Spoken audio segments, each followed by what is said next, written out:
Hi, welcome to Emmaus Heartburn as we open the pages of the Bible and allow Jesus to explain to us the things concerning himself in all the scriptures. It is noteworthy that Yahweh did not rush the sons of Israel from Mount Sinai to the promised land in Canaan immediately after the miraculous deliverance from Egypt. There were certain preparatory phases required: the rituals, sacrifices, festivals, upkeep of the tabernacle, the appointment of priestly roles, and various regulations. In other words, establishing right traditions is a needful development in Israel's identity as a nation, as a people belonging to Yahweh.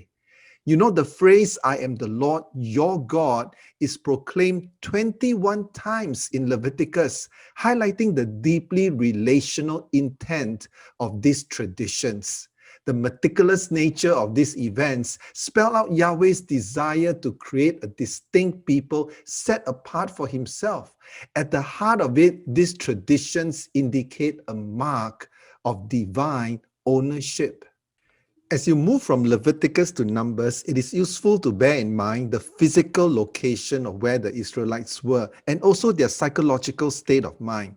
Often we make the mistake of reading into the text our contemporary culture and worldview, and we kind of miss out the context of where they are coming from. Do take note of the following three factors. Point number one, the Israelites have spent a year camping at Mount Sinai. In fact, they celebrated their very first Passover before setting out. Check out Numbers chapter 9. The second context is this: Moses had to lead a huge number of people, 603,550 men who are 20 years old and above. This is excluding the Levites, women, and children. Estimates are close to 2 million people in total. Consider the logistics involved in maintaining law and order with such a big group of people. No wonder a year of boot camp in Sinai was required. Thirdly, not every instruction comes from the same context. There are commandments, which are general moral laws. There are also statutes, which are laws related to festivals or rituals. And there are ordinances, which are judicial laws. So when you read through the book of Numbers and Leviticus, be aware to make distinctions between what are universal moral laws and historical ceremonial laws. Here are some thoughts to help you to connect the dots. Recall the covenant made with Abraham, which involved the multiplication of his descendants and the possession of the land. See Genesis 15, verse 5 and 18. Certainly, Abraham would be elated to witness how through the one seed, Isaac, now 2 million descendants are now 2 weeks' journey away from entering into the promised land. There is certainly a strong sense of anticipation for covenantal fulfillment in the camp. However, the journey to the promised land does not look promising. In fact, the Hebrew title for the book of Numbers is Bamidbar, meaning in the wilderness. It is this wilderness setting of Numbers which provides the context for a few pivotal drama that will change the course of Israel's history even before they set foot in the promised land.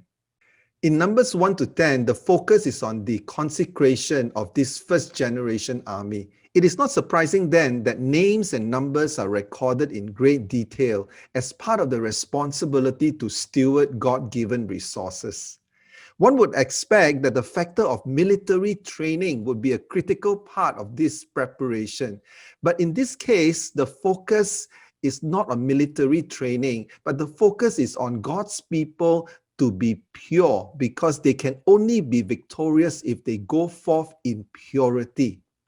A holy war can only be fought by holy soldiers, cleansed and consecrated to the purpose of a holy God.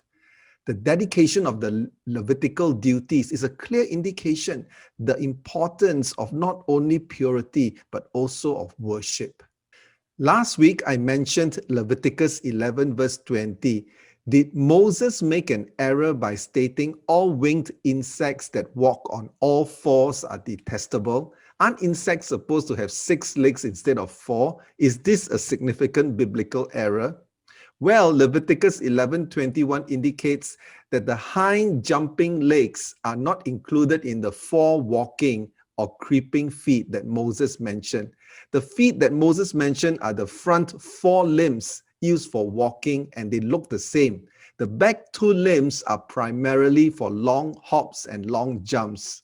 So although today people lump them all together and say that there are 6 legs, there is a distinction made in Leviticus chapter 11 verse 21 between the 4 front legs and the additional 2 back legs for jumping. Isn't that interesting? Here's an activity idea. Note that each tribe of Israel is described as having their own standard, which are banners that act as unique identifiers. You know, in contemporary culture, each organization has their own logo, which defines the standard that they subscribe to. What about you as an individual, as a family, or even as a team? I remember that my high school in Malaysia has a standard or a badge which spells out in Latin, Nisi Dominus Frustra, which means without God, all is vanity. What's your standard? It will be fun to design one, knowing that if you know what you stand for, it will remind you not to fall for anything. Interestingly, there is another in the wilderness description in the New Testament. It is in Matthew chapter 4, verse 1. It reads like this: Then Jesus was led by the Spirit into the wilderness to be tempted by the devil.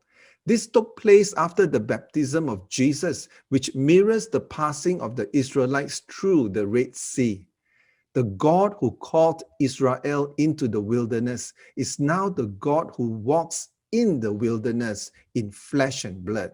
John 1 verse 14 says, "And the Word became flesh and dwelt among us." In the later chapters of Numbers, you will read of the wilderness failures of the Israelites. But Jesus, now as the true Israel, succeeds where the first generation of Israelites failed. Jesus Christ, in the harsh condition of the wilderness, actively obeyed the written law of God on our behalf, so that in him we might become the righteousness of God. For we do not have a high priest who cannot sympathize with our weaknesses, but one who has been tempted in all things as we are, yet without sin. Let us therefore draw near with confidence to the throne of grace, that we may receive mercy and find grace to help in time of need.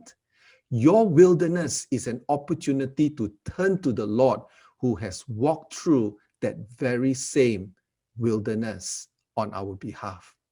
May your heart continue to burn within you as Jesus Christ explained the pages of the scriptures personally to you.